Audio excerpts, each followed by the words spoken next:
I told myself, I can make it. I will make it. Now I have.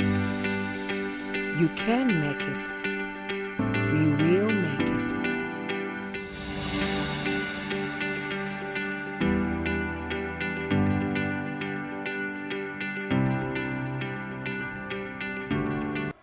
Hello and welcome to season 2 of How I Made It. My name is Juliet Mutale. Now, How I Made It is a program that delves into the many success stories of many people, various people from all walks of life. And today in the studio, we have Mwiche Simkoko, who is an entrepreneur and also the founder of Green Giraffe Zambia Limited. Mwiche, welcome to the program. Thank you so much for having me. Mwiche, first things first. Tell us about you. Who is Mwiche? Okay, so I was born into a family of 5. I have 3 brothers and I have a sister. My parents were actually government workers. So our family is one of service. From the time we were young, we were taught that we are here to help Zambia as a nation, and we're here to contribute and not just enjoy ourselves. So my parents were transferred around Zambia. I've grown up in Luapula province and Northwestern province and Western province. And this really led to the path I wanted to take at University of Zambia, where I studied education. I really thought I would be a really good teacher.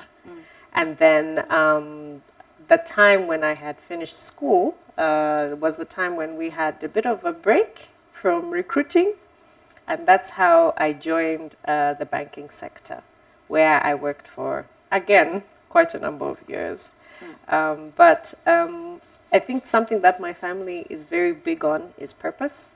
My mother is one of those people who always says, even the chair that you're sitting on has a purpose. So what were you here to do with your life? And so even when I was in university, it was very important for me to say, God, why have you put me here on earth?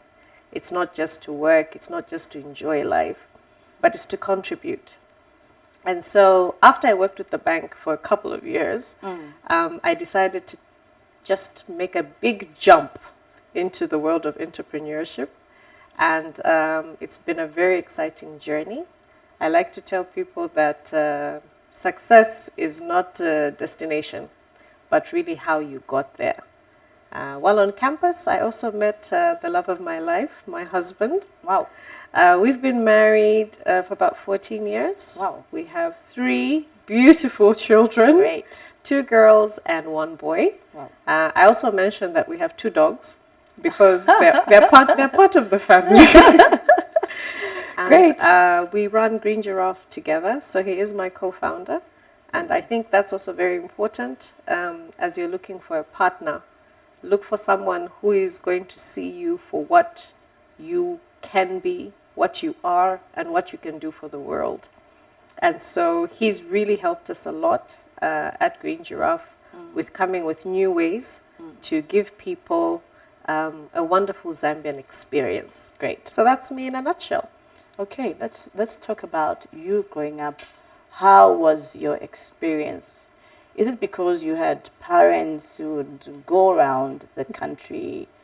Is it because you grew up? Because there's some people who say success is for the elite. It's for those that were born with a silver. How was your growing up? Was it so smooth, or you had some rough paths somewhere? So I like to say good and bad experiences make us who we are. And so living in different provinces, most people see it as a disadvantage. They say, oh, it means you didn't have access to certain things. But you have to realize that if you are great, you are great. And so I remember growing up, my father would always tell me that it doesn't matter whether you grew up in the furthest part of Zambia, which if you're great, and you're going to be able to contribute. So it was one of those things where, granted, we didn't have a lot of money, we had a lot of support. My father actually would always tell me, oh, Mwiche, one day will be president of the country. Wow. And it was very odd because remember, I have brothers and I have sisters, but he would look at me and say that. And to a girl, it's the most important thing, for someone to believe in you. And you're thinking, Dad, I'm not even the most intelligent, I'm not the tallest. Why do you see that? And he goes, because I see your way, the way you lead people, the way you influence them, the way you want to help people. So I think it's very important that people realize that success is not for the elite. It's a principle. If you work hard, if you contribute, then surely success will come to you. Success is not always about having millions of dollars, but it's how you are able to change people's lives. One of the things I'll talk about later on is how when we started the company, we started with a handful of farmers. But fast forward 12 months, we're dealing with over 230 families. Wow. And 230 families Awesome. and farmers. So you can see that everyone will be like, oh, that's successful. And I'm like, no. In Zambia, we have millions of farmers. How are we changing their lives? And so to your point, it's not really something you can say is subjective to one experience, but you really want to use it as a principle. Yeah. Which we're still talking about your background. Yes. I heard you say something. Your father would speak positive words. Yes. He would tell you, you'll be president. Yes. You'll be this. Yes. You'll be great. Does that have any impact on what you have become now? 100%. If you check just statistics, most of the time women, we have very little representation in any leadership role. And it's really because we are not oriented and socialized to lead. Even though you are capable, probably even more intelligent, you just feel my role is to kind of sit and follow. With my dad, he always said, I think you're as intelligent as a boy. I think you are as gifted as your brothers or anyone. And I think you can do anything. Great. And so I would tell him, naturally, because you have insecurities. And you're like, but Dad, I wasn't the highest in my school. He says, you don't have to be the most intelligent. All you have to do is see a way out. If you can see a solution, you can implement it, then you can achieve anything. And I liked that he gave me the platform. And so he encouraged me, for example, in school to be a prefect. Even though people said, to take her mind away from studies, he says, no, she can manage both. When my church, we needed to take a trip as youth, we didn't have enough money. So he asked me, well, what can you do? And so I convinced him that we would fundraise as youth. We would do different works. And so I remember at that time, we were in Western Province. So we did volunteer work with Zambif. Wow. We did volunteer work with the government office. We washed their cars. We slashed homes. And by the time we were done, we'd raised enough money for a big bus to travel all the way to the Copper Belt. And my father was so proud. He says, I told you, she might be 16 years old, but as long as she sets her mind to something, she'll get it done. I think that's very, very important, to have someone who's always rooting for you and supporting you. So maybe before we get to the real thing, your business. Yes.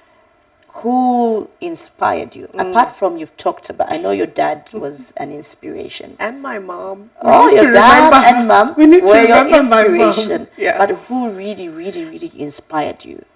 So a couple of years ago, I actually tried farming. My husband and my co-founder, he's been in the agriculture space for about 20 years. We planted, we harvested, and by all accounts, we thought, we've done what we could. But when we sold our harvest, we noticed we didn't make much.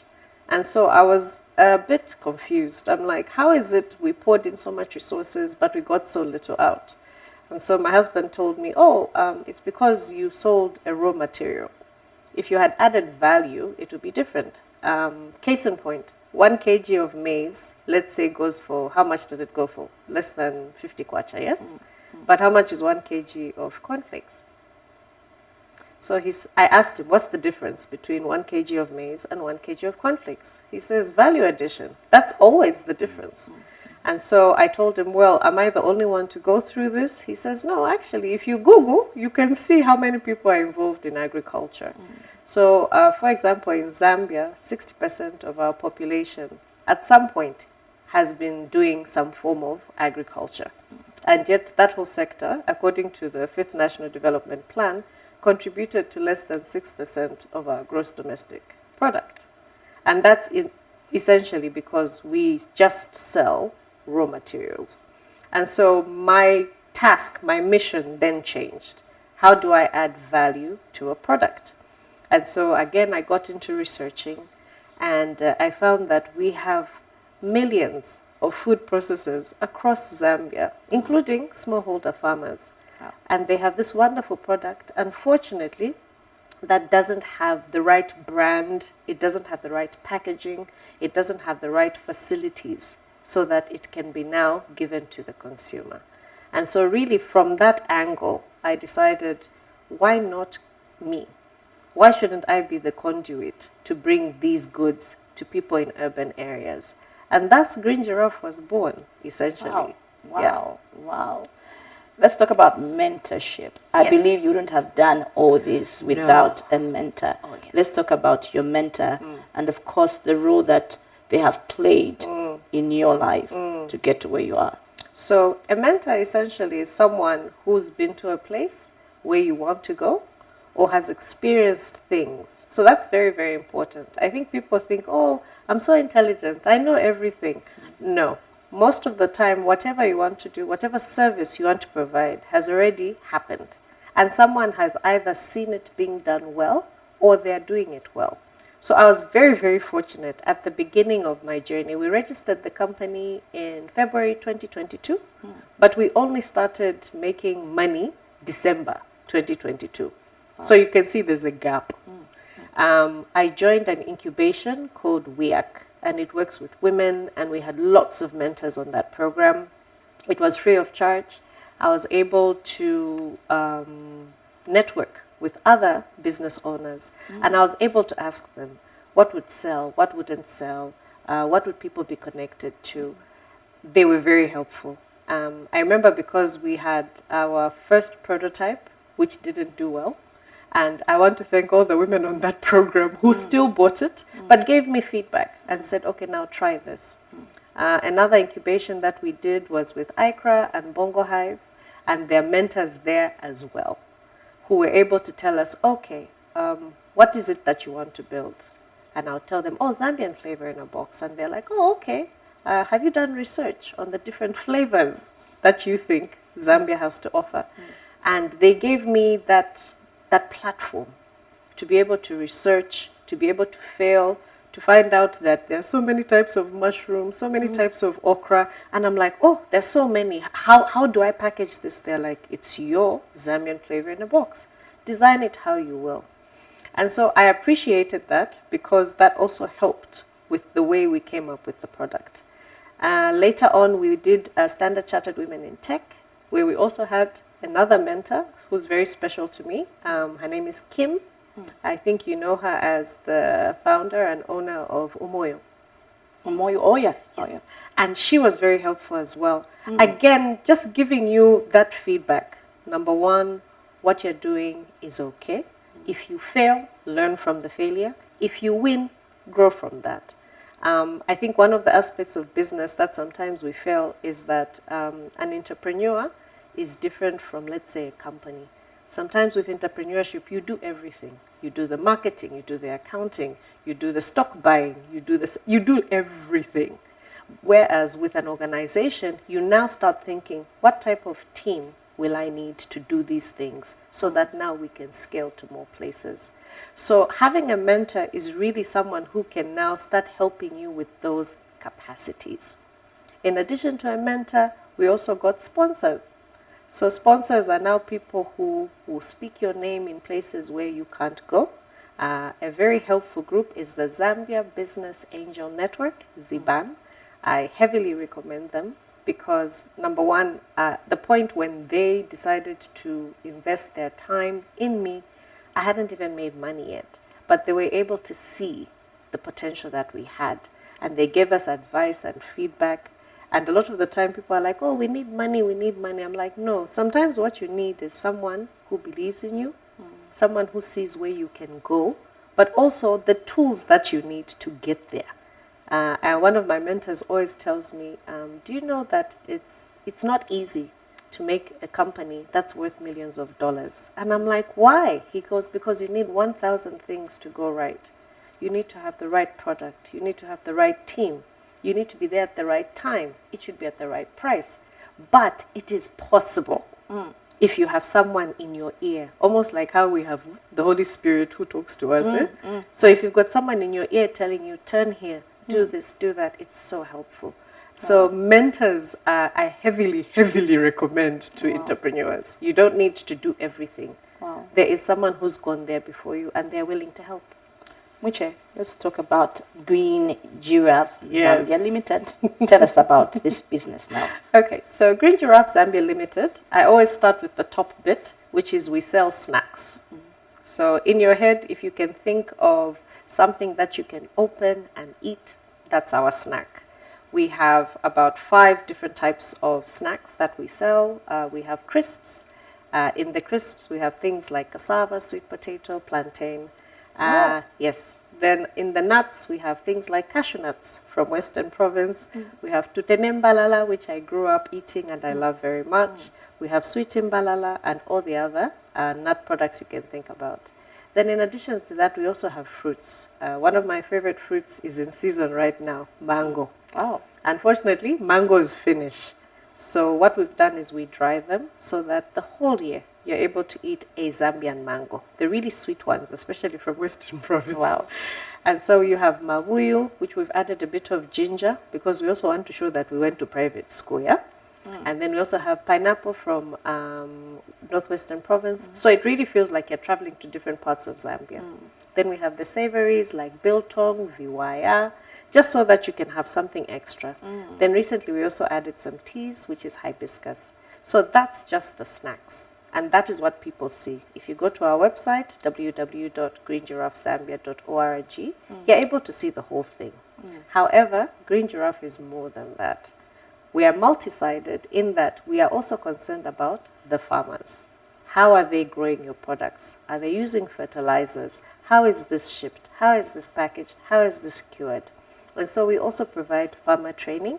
At the beginning, I said how we started with 20 farmers, but because of the farmer training, we've been able to take that up to 200. And Wow. that's basically teaching farmers how to use things like climate smart agriculture, which is good for the planet. Wow. Those of us who went through the drought last year, I don't have to tell you that climate change is a real thing. So we're encouraging them, for example, to plant trees, to use natural products like biochar. And then we also have a bit of technology. Like I said, we're a bit intense. Great. So we've embedded AI technology into what is known as a traceability system. And that basically assures us that the farmers, when they grow their products, are using the right materials, but also that they're using the right skills in order for us to have a really great product. This year, we were very fortunate to win a tech award. Wow. And so we're very excited that we're able to also add technology to agriculture and hopefully produce a product that is proudly Zambian, that you can trace from the farm to your snack. How did you feel winning that award, really, especially as a woman? I think whenever I think of myself, I'm like, oh, I sell snacks. But when we won that award, it was like, oh, Green Giraffe is a tech company. Like, we're not just producing an e-commerce platform. We're actually making the world a better place through technology. So it was very humbling because I was like, do I have a master's degree? Do I have a PhD? And I think this is the conversation a lot of women have, that you feel until I have a PhD, I'm not able to contribute to a sector. And so seeing that award was a recognition that, number one, there is so much advancement in the area of agriculture. There's so much potential. There's so much benefits to it. We wanted to tell farmers that you are different from other farmers, for example, who use fertilizer. Because you're choosing to do a proper way of farming, we're able to now give you incentive to keep doing the right thing and hopefully build a greater future for our country. Great, Miche. We now take a break. Stay tuned.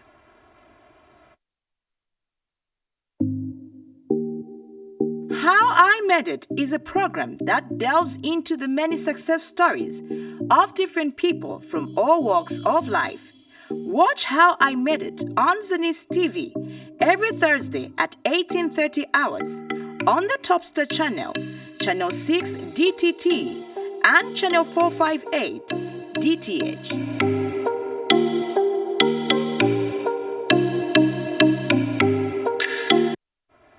Welcome back. Just in case you just joined us, we are talking to Mwiche Simkoko, who is the founder of Green Giraffe Zambia Limited. Now, Mwiche, how many people really has a Green Giraffe Zambia Limited impacted? Okay, so when we started in February 2022, we started with 2 employees, and basically we were working out of my kitchen. December, that went up quickly. We had 5 staff, 3 female, 2 male. We also started with about 10, 15 farmers, so very, very small. Let's fast forward to November 2024. We now have a packing center just along Luansha Road, actually, right here in Lusaka. Wow. We employ 8 staff. 5 are women, 3 are wonderful gentlemen. They always tell us they're outnumbered, but we told them that our gender needed this more. Great. Very efficient group. I love my team because they make everything happen. We also have spread our influence, not just from the e-commerce side, but now we're also supplying 20 facilities and physical spaces right here in Lusaka. And so we're excited about that. But I wanted to share now on the farmers. So once again, we started with 20 and we've been growing from there. Currently, we are just at 230. So what I like about the 230 farmers is, number one, that represents 230 households. And so now you have families whose income has gone up because they're not just producing raw materials. You have revenue that is being brought into the country. So when we give them this money, it's not like they're sending it out of the country. They're bringing it back into the economy. We are looking forward in 2025 to reaching over 1,000 farmers. We believe it's possible because, again, it's been done before. We have a team that has told us that there is an appetite for our product. We're also hoping in 2025 to start exporting because you have wonderful flavors here in Zambia. Awesome. And with a traceability system, you can now assure the global community that we have a product worth sharing. Challenges, let's talk about the challenges now. I know they're inevitable. They're always inevitable. They are. Let's talk about some of the challenges you encountered Yes. along the way to success, and of course how you came out of them. Okay, so first of all, starting the business was a big challenge. I had never been an entrepreneur before. I had never run a company. I didn't even know if there was a market for the product. So to leave a very stable job in a bank, and to tell your family, us, we're in Africa. So people were on black tax, they knew from the bank, she'll give us certain money, she'll sponsor certain people. So it was a challenge to sit down with my extended family and say, oh, things are going to change. I may not be able to contribute as much because I need to see if this business will work. So there was a lot of self-doubt. There was a lot of, no, but can't you do both of them? And I said, it's either now or never. If I don't do this, I don't think I'll achieve everything I'm supposed to. So that was the first challenge we had to overcome. The second challenge is, even though we have received support, mentorship, and investment, it wasn't given to us outright. I always tell people we've probably won about 4 grants or pitches or competitions, but we've probably pitched 100 times. And so people are always shocked because they're like, huh? You pitched 100 times, so like how did you recover? And I'm like, that's the business. you need to be persistent. You need to believe that what you're doing is bigger than you. I always tell people, if I had stopped pitching after I lost the first 20 times or the last 50 times, right now 200 farmers wouldn't be able to, support their families. They wouldn't be able to be doing climate smart agriculture. We wouldn't have won a tech award. And so you have to believe that what you're doing is bigger. And remember, that always ties into the purpose that I said at the beginning. Challenges will always be there. The second challenge I had is the more the business grew, the more time it took away from my family. And so I had to literally sit down with other people and say, look, you, for example, you are a town mayor. How is it possible you are able to be in meetings, see your wife, your children, go to church? And so mentorship really helps with that as well. But I think also accept that it is hard. Life is hard. And if you accept that, you then start saying, how can I make it manageable? So priorities are also very important. What is important? What can I do? What can't I do? We only have 24 hours in a day. And then there's also the issue of skilled manpower. When you're an entrepreneur, you can't afford the very best of everything. And so you kind of have to work with what you have and prioritize what's important. And so in the beginning, I had interns help me out. I had friends help me out. And as we've grown, we've been able now to get even more employees who are more kind of equipped for the job that we're doing. And then, of course, last year we had the drought and load shedding. Wow. That was, it affected everyone. It affected how much we were able to produce. It affected how much we were able to sell. It affected the morale because the team now were excited. Oh, obviously, we're going to be able to do more. We'll export in 2024. And then you have the drought. And you're like, we're not getting as much harvest. How do we sort this out? Where do we look for funding for training? Because now we don't have funding for that. And so each and every day, you will have problems. Whether you are married, whether you are in business, whether you are 20. What you need to have is a mindset where you must achieve, you must persist, and you must succeed. If you have a setback, learn from it. I keep encouraging people now, please journal some of your experiences. It might be helpful 2-3 years from now, but very, very important to just accept life is hard. Okay. Yes. So really, what advice would you have to that one person who's always wanted to get into entrepreneurship and it has been hard? That one person who thinks they can't make it. Okay. So number one, congratulations if you do want to do entrepreneurship. Secondly, if you can get into an incubation, there's so many. Please, Facebook, don't just use it for, negligible things. Use it to Google women's groups, men's groups, business groups. There are quite a few. Some are online, some are physical. Go and learn about the business. If you can identify a problem worth solving. Sometimes when we start these businesses, you think, I just want to make money. And that's okay for a while. But remember, you need to be responding to a problem that people are facing and that you have a solution for. On the tech side, we have a CTO. I don't have a background in technology, but I do know what I want to build in technology. So also know what you're good at. Well, you can't be good at everything, even if you try. So very, very important. If you can, save a bit of money. You're going to need money. So learn to live within your means. As an entrepreneur, there are some months you do make a lot of money.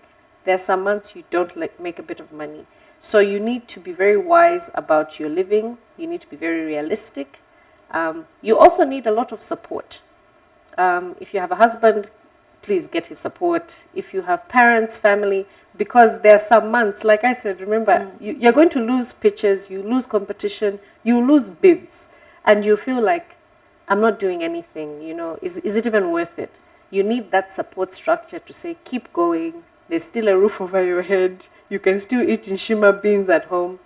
And then finally, get a get a team, get a co-founder. We don't know everything. Some people are really good at selling. I always recommend any business, you should have 3 people. Number 1, the dreamer, the one who's got the big ideas. They're the ones who dream of everything. You know, this is how the world will change. Very, very important. Number 2, you've got the doer. The one who goes to Pakra. The one who makes sure you have ZRA and that you are compliant. If you are in the, for example, with us who are in food, Ministry of Health, all those things, they're very, very meticulous. The last person is the manager. Great. So if you can have a team with these 3 people, you are very likely to succeed at any venture that you decide to get in. You're good to go. Mucha, thank you so much for that very, very, very educative information. Viewers, I'm sure you have learned 1 or 2 or 3 things. Okay, so we're talking to Mwichesim Koko, who is the founder of Green Giraffe Zambia Limited, an entrepreneur. We've come to the end of How I Made It, Season 2. Join us next time for another exciting episode. My name is Juliet Mtela saying bye-bye and God bless.